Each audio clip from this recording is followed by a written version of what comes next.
Halo teman-teman, sudah tahu belum apa itu mafia tanah? Karena banyak banget kasus mafia tanah yang sudah menimbulkan kerugian sampai miliaran rupiah. Ngeri kan? Jangan sampai teman-teman menjadi salah satu korban dari mafia tanah tersebut. Sebelum lanjut kita bahas apa itu mafia tanah dan seperti apa sih komplotan-komplotan yang menjadi mafia tanah tersebut. Simak terus videonya sampai habis. Jangan lupa untuk di-like, subscribe, and share agar channel Nopi Sulastri bisa berkembang ya.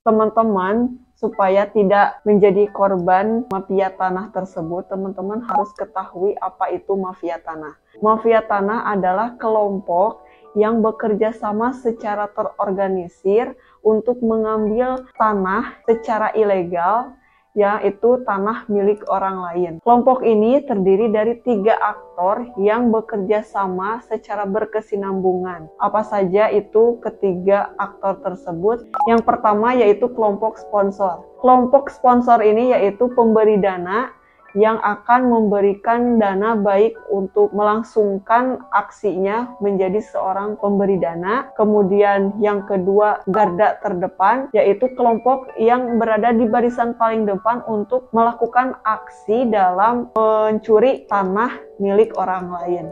Dan yang ketiga yaitu kelompok profesi. Nah, untuk kelompok profesi ini yaitu kelompok daripada notaris, PPAT, camat, dan instansi-instansi lainnya yang bekerja secara ilegal untuk menjadikan mafia tanah ini lolos dari aksi penipuannya.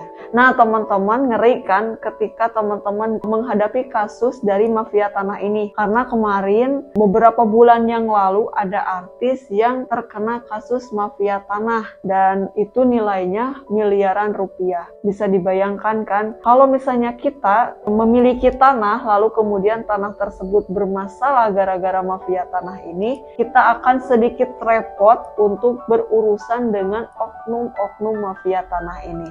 Jadi teman-teman harus begitu waspada terhadap mafia tanah ini. Jangan sampai rumah atau tanah teman-teman tersebut jatuh kepada orang yang salah atau teman-teman teledor dalam menyimpan berkas-berkas rumah atau tanahnya. Untuk itu, ketika teman-teman melihat tayangan video ini, segera amankan surat-surat berharga, khususnya yaitu surat sertifikat atau misalnya pajak-pajak rumahnya, agar disimpan rapi dan menjadi dokumen rahasia. Hanya orang-orang tertentu saja yang mengetahui keberadaannya.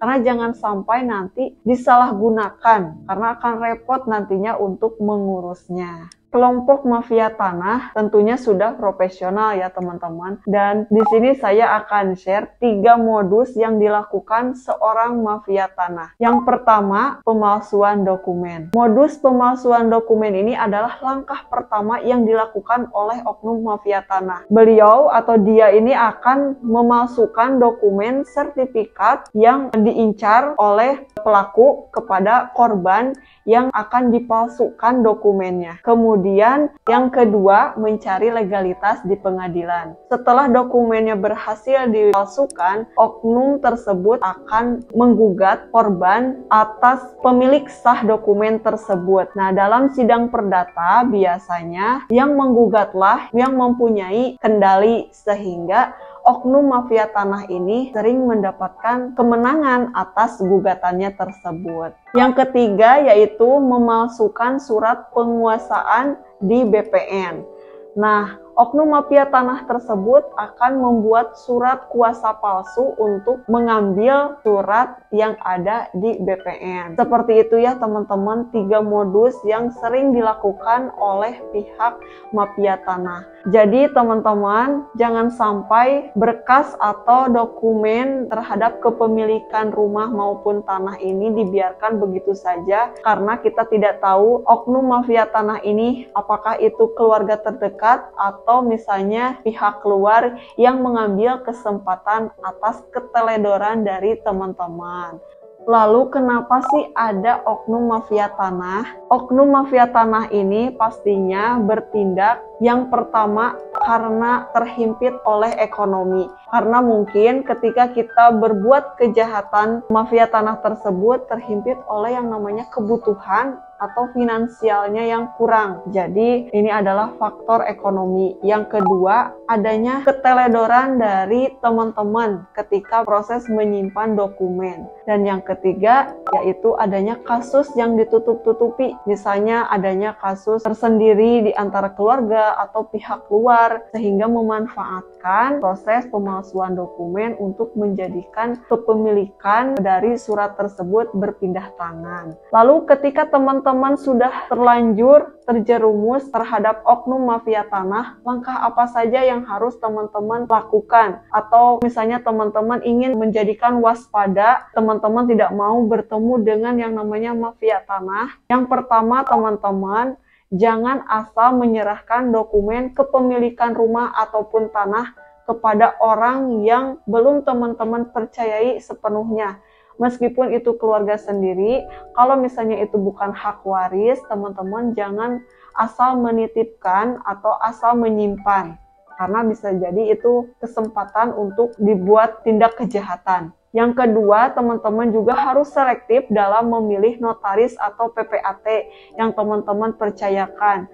Jadi teman-teman harus cek dulu kredibilitasnya, atau misalnya izinnya apakah masih berlaku atau tidak, atau misalnya record sebelumnya dalam kepengurusan akta pertanahan. Kemudian teman-teman aktif mendampingi PPAT setiap ada kegiatan. Jadi jangan asal percaya juga terhadap PPAT. Kemudian ketika sudah terlanjur basah, teman-teman menjadi korban mafia tanah, segera untuk lapor ke pihak berwajib. Jangan dinanti-nanti. Jadi jangan teman-teman membuat khawatir diri sendiri tanpa teman-teman dikonsultasikan ke pihak hukum. Karena ini sudah masuk ke dalam ranah hukum. Teman-teman harus segera lapor dan nantinya akan diatasi, atau misalnya teman-teman menceritakan kronologisnya seperti apa sehingga yang asalnya tanah tersebut milik teman-teman tiba-tiba ada pengakuan dari pihak luar bahwa tanah tersebut sudah berpindah tangan. Seperti itu ya teman-teman. Mudah-mudahan pembahasan mengenai mafia tanah ini dimengerti juga oleh teman-teman, dan mohon maaf bila ada perkataan saya yang kurang berkenan. Semoga videonya bermanfaat. Sampai ketemu di video saya selanjutnya.